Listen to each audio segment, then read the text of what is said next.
Oh, you have used the word that gets people really riled up because we are not talking about figuring them out, right? Or trying to heal them, trying to examine what inside of our own consciousness keeps drawing us to that pattern. It doesn't matter what that pattern is. That's the beauty of identity work. By the way, if we haven't met, my name is Anya. This is my book on consciousness and reality, and I am a creator of a process called identity work that examines conditioning that is inside of us that we mistake for the reality of who we are, that keeps drawing us to the situations. So it's important to understand that consciousness work or identity work that I'm talking about is not advice on how to deal with a particular personality from a psychology standpoint. That has its place, right? And when we're trying to get our bearings, when we're trying to figure out, okay, what the heck is happening in my relationship, it's important to understand. But consciousness work is different. So in order for us to uncover that misunderstanding that keeps mirroring itself back to us in our reality, we have to do two things. Well, three things if you count taking a deep breath. And then the second thing is to stop or set aside the finger pointing, who is right and who's wrong. Stop wasting our mental energy on that. And take ownership of our whole reality, meaning everything that you experience, everything that you think, everything that comes into your world comes into your world.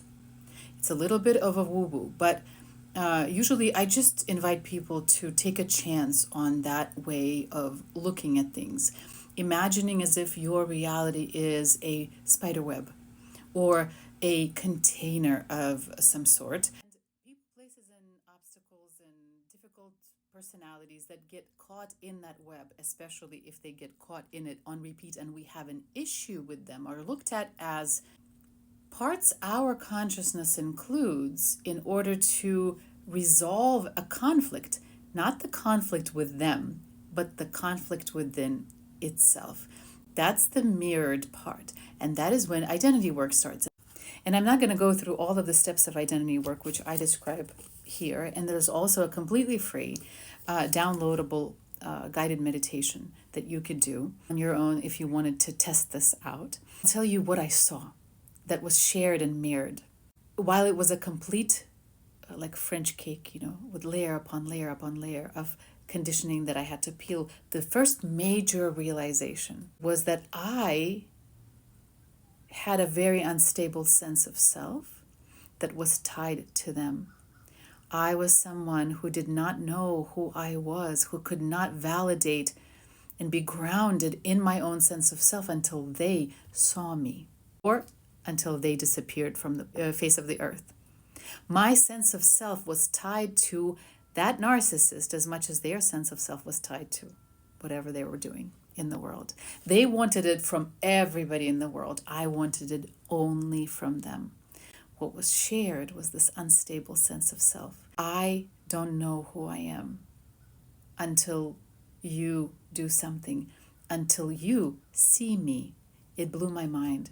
After I released it, I was able to see that as they were manipulating the world in a very unscrupulous way, lying, guilt tripping, anger, blah, blah, blah, blah, blah, I had to see that in order for me to manage my own discomfort, my own disconnected sense of self that was surely formed, a long time ago in connection with my, figures that influenced me, I was doing a lot of manipulating myself. I was not doing it in a mean way. In fact, if you showed a movie of Anya and the other person, Anya would be this martyr, this beautiful, kind, ever long-suffering, loving person, and they would be the villain. When I was looking at it from the position of neutrality, from the observer position, watching both of these actors trying to fix their own sense of selves,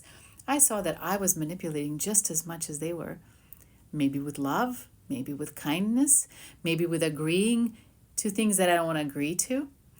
And that was a huge breakthrough. Having worked through my own layers and layers of conditioning, I saw more and more similarities. For example, one of them was being so dependent on the feeling state of another person, feeling responsible for their feeling state, or more precisely, feeling responsible for managing and manipulating their feeling state because I was so dependent on it. Another big one was having this structure of the world that consisted of two separate spaces, feeling on the outside, feeling not included. And that came to the root of, I don't have my own world. Your will, your judgment, your manipulation trumps everything that I could do, even if I do everything right. I am outside. You have the power to grant me entrance. You have the power to grant me permission to be me. Again, kind of similar to the first one, or not. When I have released that, suddenly I realized that I am my own world, that I call the shots in my reality. That gave me amazing generosity and love for everyone, including that person that was giving me trouble. And from that point on, I started showing up in my relationship with them and my relationship with everybody, including people similar to them, from this non-negotiable sense of self, from the stable sense of self that could afford to follow its truth, even if it makes them angry or mad. That didn't have to take on the blame or shame or guilt, that could stand still while the other person is blowing up. And at the same time, this is really important to know that you don't have to stand there while they're blowing up. You can actually leave because you are not invested in managing them or proving anything to them, because they don't hold the key to your own sense of self anymore.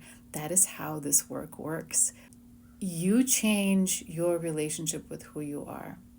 You start shining that light, and they will either step up or they will leave. And that's been my experience. Check out the book. It is available here on TikTok Shop.